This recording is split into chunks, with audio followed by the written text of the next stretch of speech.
여러분 안녕하십니까? 여기는 대치동 스카이 입시교육의 유홍손입니다.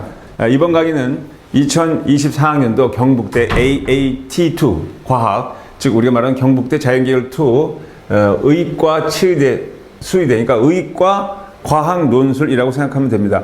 최근 몇 년 동안에는 수리 논술만 있었죠, 경북대에서. 근데 이제 올해부터 모의 논술 시작하면서 큰 문항 3개 중에 2개가 수리, 그다음에 마지막 하나가 과학 논술, 생명 논술인데요.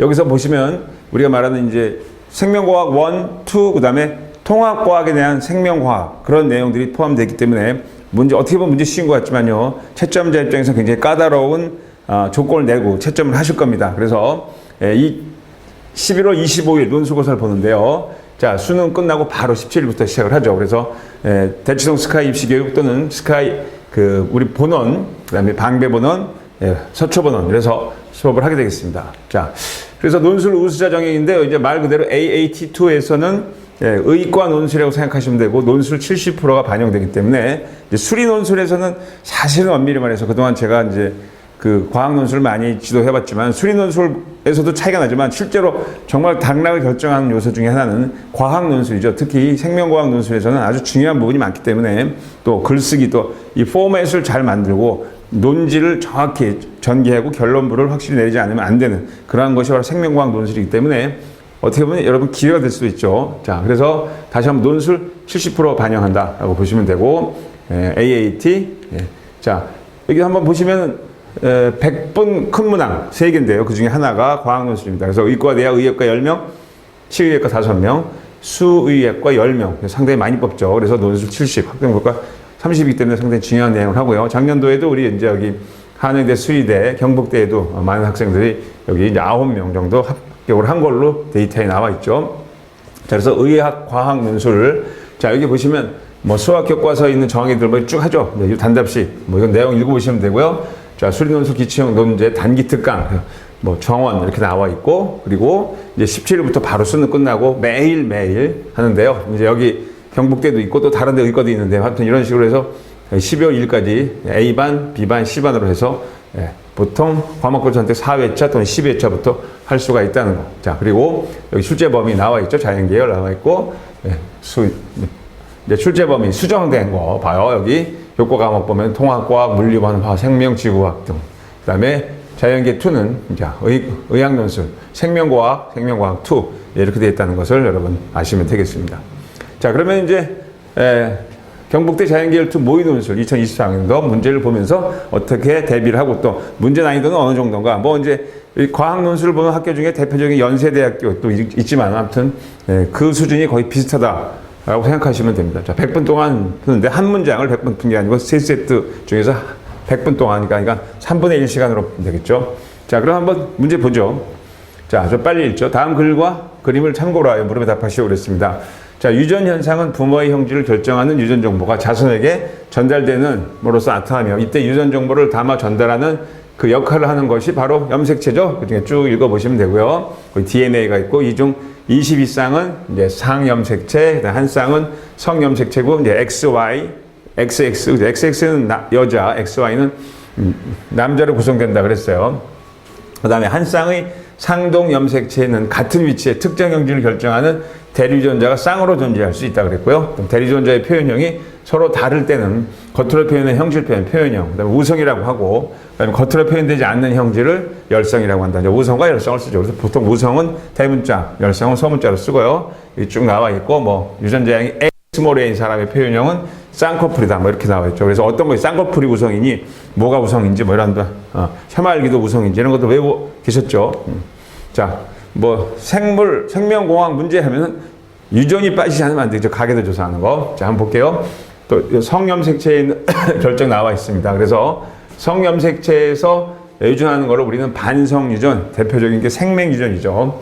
자, 아래 그림은 어느 집안의 혈액형과 D 질환에 관한 가계도이다. 이거는 여러분 수능의 생명공학 문제 한 17번, 18번 문제 생각하시면 돼요. 거의 수준이 똑같습니다. 만만치가 않죠. 시간이 오래 걸립니다. 그래서 성염색이 존재하는 유전자의 변이로 발생한 유전자의 질환이다 그랬는데 여기 정상이 까맣고 질환. 근데 수능에서도 많이 나오겠지만 질환이 A, B도 있고 그죠? 한꺼번에 나온 것도 있고 그다음에 이제 여기서 가장 먼저 할 것이 이것이 우성이냐 열성이냐 찾아야 되고 그다음에 또 뭐죠? 상염색체 유전이냐 성염색체 유전이냐 그다음에 확률 구하는 이 세 가지가 똑같이 나옵니다. 그래서 시간을 충분히 할애하고 답하면 되고 다 우리 몸으로 이물질이나 병원체가 침입하게 되면 신체를 보호하는 방어작용이 나는데 이를 면역이라고 한다고 그랬죠. 그래서 이 면역 반응은 이물질이나 병원체의 종류에 관계없이 일반적으로 발생하는 이제 선천적으로 비특이적 방어작용. 그러니까 병원체나 이물질에 관계없이 무조건 우리가 이제 뭐 표피 세포로부터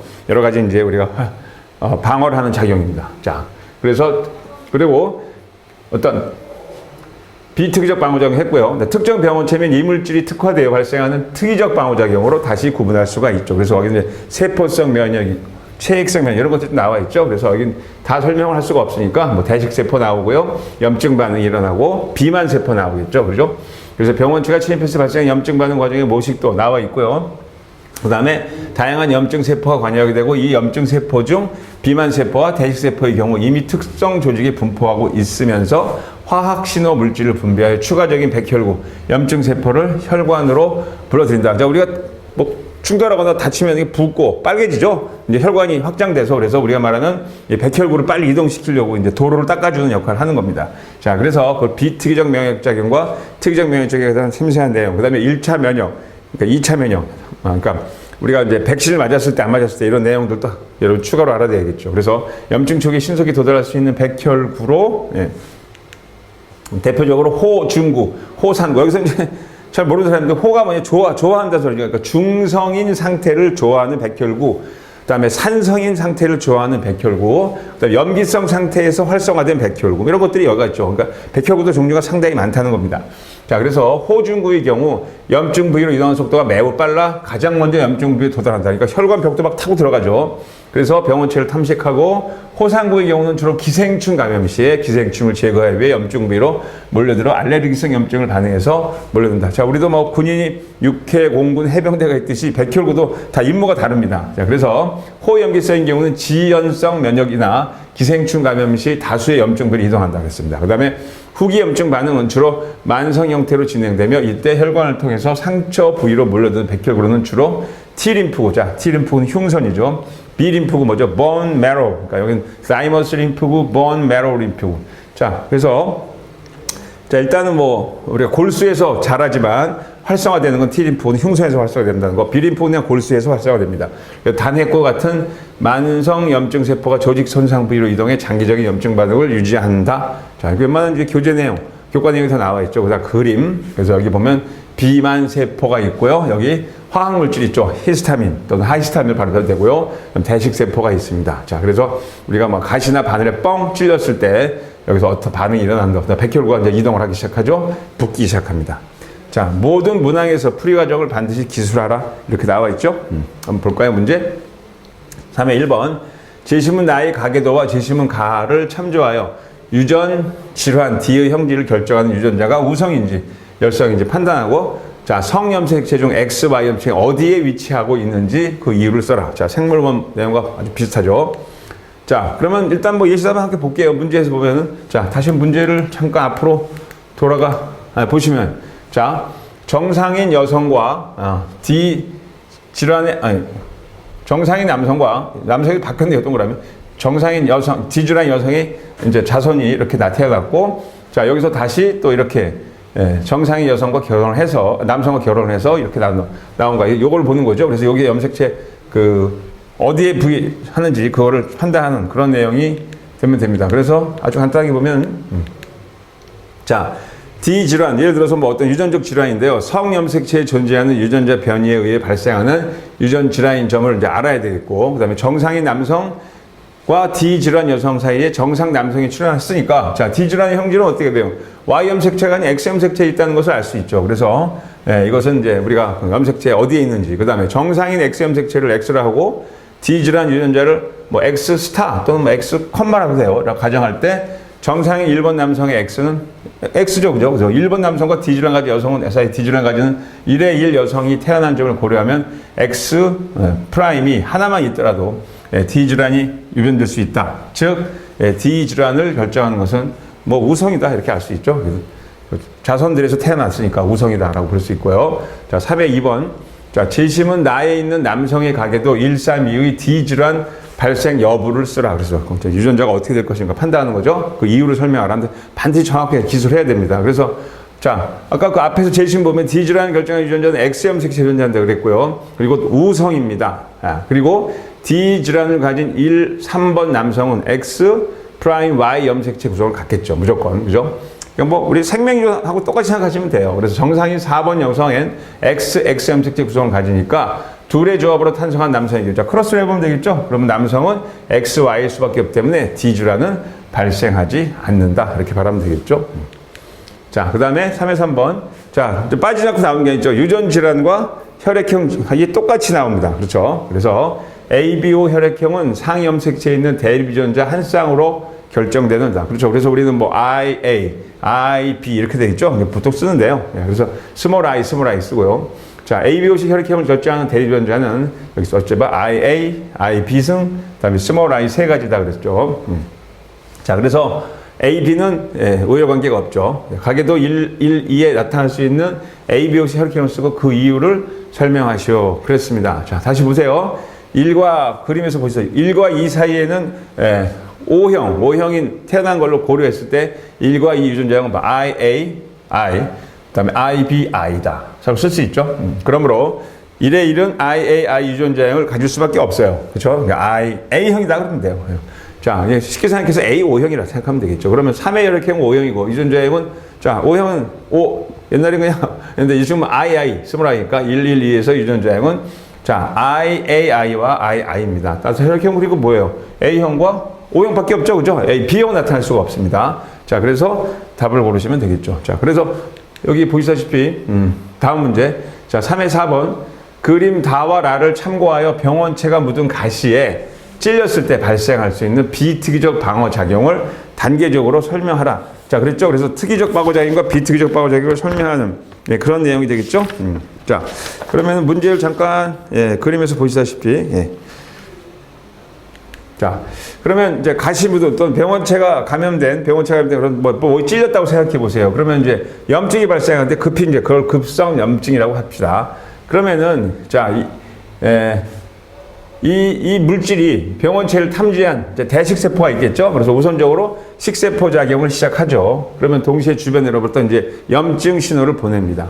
자, 그러면은 이때 비만 세포 역시 활성화돼서 히스타민을 주변으로 방출하면 히스타민 역할 아시죠? 그래서 히스타민은 자, 모세혈관 주변을 확장시키고 호중구가 혈관을 빠져나와서 대식세포에게 분비한 여기 보면 여러 가지요. 염증성 화학신호에 이끌려 병원체에 있는 곳으로 이동하게 되고 통로를 열어줍니다. 그래서 호중구 백혈구는 활발한 식세포를 통해 침입한 병원체를 제거하고 어떻게 되는지 우리 보조 T 림프에다가 제시를 하죠. 이렇게 항원을 제시합니다. 자, 마지막 문제. 3-4와 재심은 라의 경우 죽은 조직세포, 백혈구, 병원체, 확장된 혈관으로부터 유출된 혈장이라고 그러죠. 이 모여 고름을 형성하게 되는데 이때 손상 부위에 채취된 고름에서 가장 많이 나오는 관찰되는 백혈구를 설명하고 그 이유를 설명하시오 그랬죠. 우리 집 보면 다쳤으면 고름 나오면 더럽다 그러면 장렬하게 전사한 백혈구들이죠. 자, 그래서 자, 호중구죠. 왜? 호중구가 제일 많이 간다 그랬으니까 호중구. 그러니까 중성 백혈구라 생각하시면 됩니다. 그래서 재심은 다에서 염증세포에서는 호중구는 염증 부위로 이동하는 속도가 제일 빠르다 그랬으니까 가장 먼저 도달하고 또 세균 감염에 심한 조직이 동반할 때 염증 부위로 신속히 몰려들어 병원체를 탐식하고 자, 우리가 말하면 전투 중대에서 가장 먼저 도착하는 거죠. 제일 먼저 일선에서 전투를 벌이는 그게 바로 호중구입니다. 따라서 초기 급성 염증에서 가장 많이 관찰될 수 있는 염증세포로 특히 세균 감염 시 염증 부위로 무지막이 몰려가서 조직세포, 죽은 조직세포, 그다음에 병원체, 체액과 함께 고름을 형성한다. 그래서 답은 호중구. 왜냐하면 속도가 제일 빠르다.